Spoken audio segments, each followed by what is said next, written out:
Hello Forest Road students and families. My name is Mr. Tisha. I'm the music teacher at Forest Road, and I'm making this video to offer an explanation about the process that we followed for putting together our very first virtual concert at Forest Road. Now, I couldn't offer this explanation in the concert video itself because that introduction would have been way too long. So I decided to make a separate video, for those students or family members or staff members that may have some questions after watching the video, questions about things they saw or heard in the concert, in the video. So I'll talk about 3 or 4 things.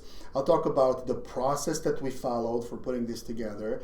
I'll talk about things that we see in the video, and I'll talk about things that we hear in the video, and then I'll have some closing remarks. So the process that we followed for putting this concert together was quite complex, as you can probably imagine. Now, all of our concerts require lots of help from many different people, like teachers, staff, students, obviously, families. But this time around, oh my goodness, we needed lots of help from families. So I want to thank all the parents, grandparents, caregivers, older siblings for helping the students get their videos ready and get them out to me. Now, the process that we followed was something like this. We first learned the songs in class on Zoom. That's right, on Zoom. Then the students had to practice the songs in their homes by themselves to get better at them. Then I sent an email with an invitation to all the families and with information about what needed to be done and how it needed to be done and by when it needed to be done. And then the video started to come in. I think we received around 253 videos altogether by the time we were done receiving videos. And then what followed was lots of editing on my end. Now, funny thing, about 10 days after starting the editing work, our memory drive crashed on us. So I lost all the work that I had done in the previous 9 or 10 days. So I had to start over. But we pushed through and we bounced right back up, and we were back on track in about a week. So most of the work, since the videos were sent to me, was editing and cropping and combining video shots and placing students in the songs that they chose to record. And I am now about 2 days away from being able to publish the video. Today is Tuesday, late in the evening. And I'm hoping that by Thursday, this is before Memorial Day, I'm hoping that by Thursday or Friday, we should be able to publish the video for everybody to watch. So let me take a minute and talk about things that you see in the video. I think that we covered everybody that sent the video. I really hope nobody was left out. But just to make sure, I did send an email just a few weeks after the initial email with a confirmation from all the parents that I received their video, and I included the names of each student and the songs that they sent videos for. So I really tried not to leave anybody out. So if you replied to that email, then your child should be in this video. I really hope nobody was left out. Now, aside from that, you need to understand that I couldn't have any student on the screen all the time, right? Even though the students sang the entire song, there's no way for me to have all the students displayed on the screen all the time. We had about 80 students per song, so I had to combine the shots, and I did my best in keeping the appearance of each student close to being even. So each student in each song appears 2 or 3 times, at least 2 times hopefully. That is if they sent me enough material to work with.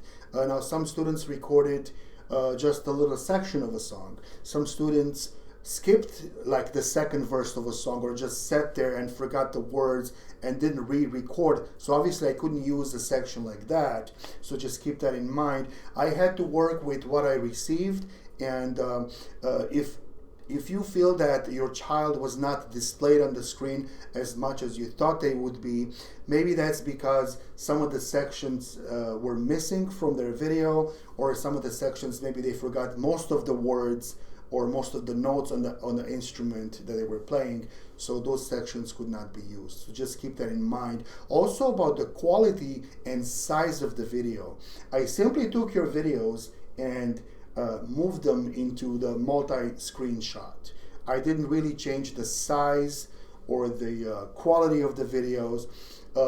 So if some of the videos look smaller or larger, that's simply because of the device that you used or the scale that you used for recording the video. So just understand that I didn't change any of the scaling or any of the the quality of the picture. So thank you for understanding that. Now a few words about the sounds that you hear in the concert video.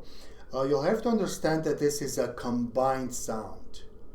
It's a combined sound where you won't really hear individual voices. So if you try to hear your child's voice in there, it's going to be very difficult. You have to keep in mind that some of the songs have as many as 80 students singing, and the sound needs to be edited. Also, you have to understand that everybody recorded on a different device, a different camera, different microphone, whatever microphone is built in, into the device that was used is going to be different than the other one. So I had to work with a lot of different sound sources. Now, some of the background noises I was able to remove, like dogs barking and cats meowing and the noises in the background. Not much issue with that, but if the microphone itself or the device itself made noises, I couldn't really remove that. So just keep that in mind. So it took a lot of work, a ton of work to make a decent sound, not because the students didn't sing well. No, that's not why, but simply because so many different devices were being used that on my end it was like a big mess to sift through and to edit and to combine all of that into a musical sound. So please keep that in mind, because everybody was using a different recording device, and because everybody sings a little bit differently, and because everybody was in a different place. We weren't singing in the same room. There's no conductor there. So sometimes the words were not in sync with the beat, right? So that had to be edited. So there's a lot that had to be done. So thank you for understanding that.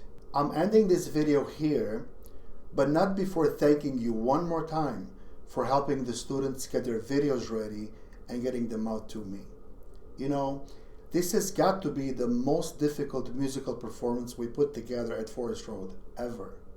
Not so much because of the music. I mean, the songs were great, but we've done harder songs before.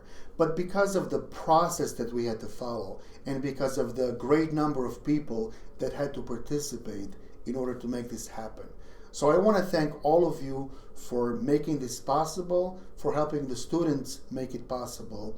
And after watching the concert in a couple of days from now, hopefully, if you still have questions for me, feel free to reach out. You can talk to me in person, you can send me an email, and I'd be more than happy to answer your questions. I really hope that you enjoy this concert. Everybody involved did their best. I've done my best. I know you've done your best. I am sure the students did their best. So I hope that you enjoy it as much as I will. Thank you for being part of it. Have a wonderful day and have a great summer. Look out for the video in a couple of days. Bye-bye now.